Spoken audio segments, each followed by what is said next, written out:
Good day, ma'am and sir. I am Maricel Hobro, 40 years old, blessed with one child. I am married. I am graduate high school, came from Santa Catalina, Negros Oriental. My hobbies are cooking, cleaning, and taking care of the baby. Sometimes I go to market. I have my work experience as a domestic helper in Saudi Arabia for 5 months. I served for 7 members in the family, 5 adults and 2 children. But I didn't finish my contract. Me and my employer have misunderstanding. My second employer is in Qatar. I worked there for 2 years. I served for 4 members in the family, 2 adults, 1 children, and 1-year-old babies. Good day, Miss Maricel. How are you today? Good day, ma'am. I'm fine today. Can we start? Yes, ma'am. What are your main duties to your previous employer? My main job is for my previous employer is taking care for the babies. Please describe your daily activities from the morning until evening. My daily activities and from morning to evening, I do my responsibilities and duties.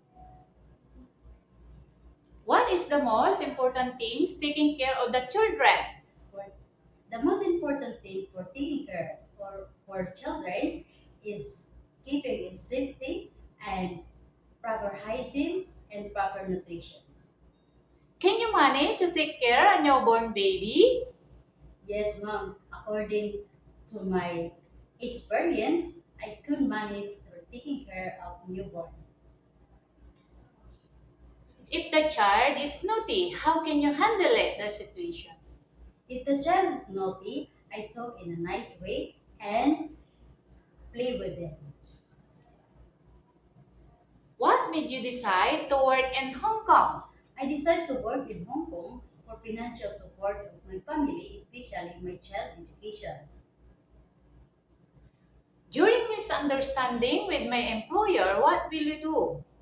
During my misunderstanding of my employer, I will do my duties and responsibilities and always sorry to avoid mistaken again. Before we end, do you have any message to your future employer?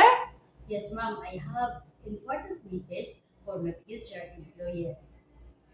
Good day, ma'am and sir.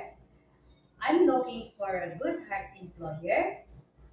I am hardworking, flexible, open-minded, and caring helper. I uh, I love your family as my own. I hope I have a chance to work with your family, and I'm ready to serve your family. Thank you and God bless you. Thank you so much, Miss Maricel. Hope to see you soon in Hong Kong. Can you give us your best smile?